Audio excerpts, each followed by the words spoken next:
All right, good morning, guys. Sorry I couldn't be here today for this this last lesson on conic sections, but shouldn't be too bad. There's going to be some key things that we look for like we have in the previous ones, and you should be okay with it. But today what we're looking at is we're looking at hyperbolas, okay? So just definition of a hyperbola is the set of all points P such that the difference of the distances from any point P, okay, to two fixed points, F1 and F2, is a constant. All right, these two fixed points is a hyperbola. All right, so down here, if you look at the graph, the hyperbola, all right, is if you were to take like the ellipse and split it down the middle, okay, and turn those outward. Okay, so basically, it's made up of two parabolas, but they're going in the opposite direction. Okay, so these two right here, these make up our hyperbola.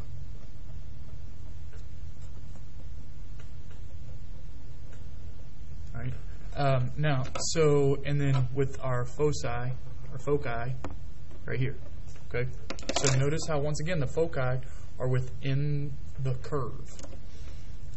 So then the next thing, okay, just like all the other ones, we have vertices, which are 2 points where the transverse axis intersects the hyperbola. So it is basically those lowest points in the vertices are both on the hyperbola. Okay, so we've got our vertex. Okay, we have two vertices. Now the transverse axis is simply just the axis that goes through the vertex and cuts through the hyperbola. And then you have the conjugate axis, which is the segment that is perpendicular to those. Not necessarily important for us, but just important to have the vocabulary. Okay.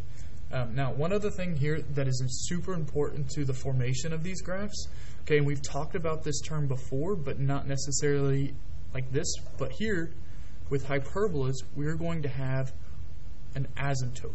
Okay, so remember, these are lines that the graph approaches, but it never reaches. Okay, and so these asymptotes are going to be super helpful in terms of forming our graph, okay, and what the hyperbolas actually look like. So the two main features that we're going to be looking at here, okay, to help us actually make the graph are the vertices and the asymptotes. Once we have those vertice points and the asymptotes, okay, then we can sketch our graph around that. All right, but we're also going to look at how we can connect the foci, all right, to the hyperbolas here. Okay, so the standard form for a hyperbola, we have two equations, one that's horizontal and one that's vertical. The horizontal, now the main difference between a hyperbola is that we have a subtraction in between the middle terms. Okay, so here for a horizontal one, we are subtracting the y term. Okay, so basically what we want to think of is if the x is positive, it's horizontal. If the y is positive, it's vertical. Okay, so we want to look to see if the x or the y is positive. All right, now another important thing here, which was different than the ellipse, is that the a value is always on the positive term. All right, the a value is always on the positive. Here, with the horizontal, the a is under the x squared. Here, the a is under the y squared. Okay, and so that's important because the a value we use to find the vertices. Okay, and just make a note, this is always under the positive variable. Okay, A is used to find the vertices. It's always under the positive variable. Okay, we use the C to find the foci. All right, but once again, just like the ellipse, we don't see the C in the formula. Okay, but to find C for a hyperbola, okay, it's a little different than the ellipse, but we say C squared is equal to A squared plus B squared. Okay, so we'll use that to help us find the foci. All right. And then the last thing that we're going to be looking for in the hyperbolas are the asymptotes. Okay, so for a horizontal asymptote, it's going to be in the form of y equals b over ax. Okay, and for a vertical, it's going to be in the form of y equals a over bx. Now, one easy way to help you remember this is notice that in the horizontal, the a value is in the denominator. Okay, well, in the horizontal formula, the a is under x. For the vertical, the b is in the denominator. But for the vertical, the b is under x. Okay, so an easy way to help remember this is instead of necessarily thinking of which one's b and which one's a, which we kind of have to do anyway to find the vertices, right? Think of it as the rise over the run. Okay, so the rise is always your y value, okay, and the run is your x value. It's kind of like slope. So whichever one is under your y value is going to go on top, right? Whichever one is under your x value will go on bottom to help us find our asymptotes. Okay? All right. So let's take a look at a few of these examples here.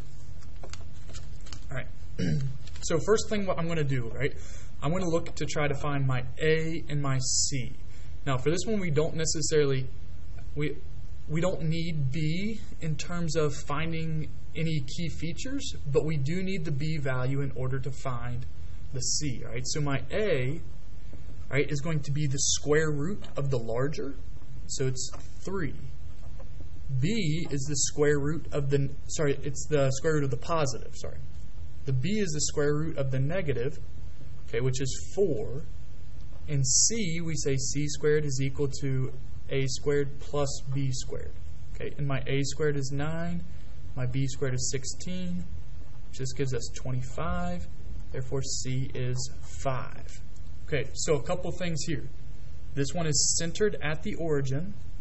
So my vertex, okay. Now, because this one, right, it's horizontal, right? Because my A value is positive, it's under the x. My vertices are going to be at 3, 0, negative 3, 0. And my foci are always going to be on the same axes as my vertex. So they're going to be at 5 and negative 5. Okay, so we know that they're going to open somewhere like here and somewhere right here. Okay, but before we do that, right, I know my vertices, my vertex, I've got 3, 0 and negative 3, 0. My foci are 5, 0 and negative 5, 0. The next thing we need to find are the asymptotes. Okay? So my asymptote is going to be the equation y equals plus or minus, right? Because we're going to have 2 of them. We take the square root of the whatever's under the x, okay? That goes in the denominator. The square root of the y, that goes in the numerator. So the asymptotes are the equation y equals plus or minus 4/3 x. Which to graph that, right, I'm going to start at the origin. My rise over my run, I go 4 over 3, right, in both directions. So here I have an asymptote, okay, that looks like this. And then we also have the negative one, so I'm going to go up 4 left 3, down 4 right 3. Okay, so these are my asymptotes, right? Now, my vertex is 3, 0, so my graph is going to go through the vertex, okay, and it's going to go right along the asymptotes here. Okay, so that's what my parabola is going to, or my hyperbola is going to look like for example A. Okay. All right. Let's take a look at example B. So once again, for B, before I do anything, I'm going to identify my A, my B, and my C, because the A, the B, and the C are what going to help me identify all of these features. So my A, okay, is the one that's under the positive. So the A is the square root of 64, which is 8. Okay, but notice here that the A is under the Y. So this one is going to be a vertical. Right? So the parabola is going to open up and down. The B is the square root of 36, which is 6. And the C, we say C squared is equal to A squared plus B squared. So C squared is equal to 64 plus 36. C squared is 100. Therefore, C is 10. Right? So now, because this one's vertical, my vertices are going to be at 0, 8 and 0, negative 8.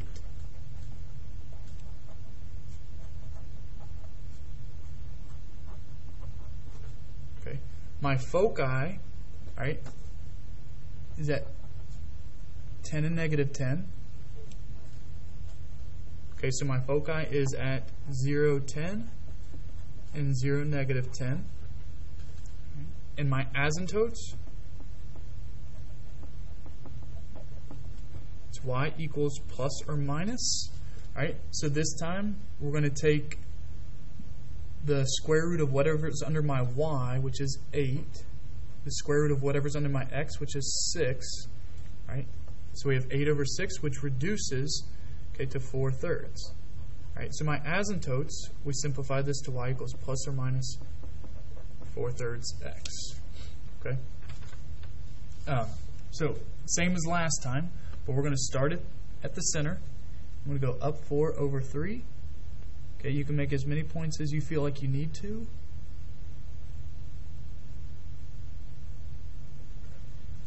Right, here's one asymptote. The other asymptote, we go in the opposite direction. Okay, right here. Okay, so then I've got my vertices. Okay, right here at 8 and negative 8. Right, so it's going to go through the vertices, and then it's going to curve to go out towards the asymptotes. Right there. Okay, so we can see our hyperbola is way out here. Alright, so example 3. Example 3, we're going to take a look at some given information. Okay, and then try to sketch write the equation from that. All right, so what we have in this one, we have an equation with the hyperbola with vertices at 0, -3, and 0, 3. Right, so the first thing that I notice from this is that my vertices are on the y-axis. So my hyperbola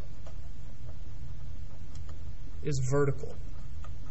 And because it is vertical, it is going to be in the form of y squared over a squared minus x squared over b squared is equal to 1. All right, the y is positive and the a is underneath of it. Okay, but also we know that the a value tells us our vertices. So my a is going to equal 3. Now, because we know the a is 3, right, and we know that these are y values, right, I can, for my asymptotes, right, in order to write the equation, at this point we know that my a value is 3, so we know this is 9. But the only other connection between just the a and the b is that we know my asymptote and a vertical is made up of the equation y equals plus or minus a over bx. Okay? And what we currently have is we have 1 over 2. Right? So we have this a over b is equal to 1 over 2. However, my a value is 3. Okay? So we know the asymptote is y equals 1/2 x. If my a value is 3, we want to find some b value that reduces to get to the 1/2. So I'm going to say 3 over b is equal to 1 over 2. Now, some of you guys, this is pretty obvious, right? But if we say this right here has to be equal to 1/2, we can cross multiply. 3 times 2 is 6. B times 1 is b. And so therefore our b has to be 6. So I'm going to put this into the equation. B is 6. B squared is 36. There's our equation. Okay. So the connection between, if we just know the a value, right, then we can use that. Or sorry, if we know the a value and we know what the asymptote is, okay, then we can figure out what the b value is to complete the equation. All right, we've got a couple more examples, and then you guys can spend the class just working on the online assignments and just kind of getting ready for your tests, not on Wednesday, but next Friday, or at least B2 or B4. All right, we've got a couple more here. So for B, what is the equation of a hyperbola with foci at -3, 3, 0? All right, foci, all right, so that means C in this case is 3. All right, the foci, the C value helps us find the foci. And here the vertices is at 2 and -2. So here this tells me my A is 2. Okay, now, because my vertices are 2 and -2, that means that they are on the x-axis. Okay, which means that this opens sideways. So my equation is x squared over a squared minus y squared over b squared equals 1. Okay? So we need to find the b, but this time we don't know the asymptote. What we know is the c value. So the connection between the c and the a is that c squared is equal to a squared plus b squared. So I put my 3 in for c, I put my 2 in for a, and we solve for b. This is 9 equals 4 plus b squared. 5 is equal to b squared by subtracting 4, and b is equal to the square root of 5. Okay, so now when I put this in, I've got x squared. 2 squared is 4 minus y squared over the square root, the square root of 5 squared is just going to be 5, and then this equals 1.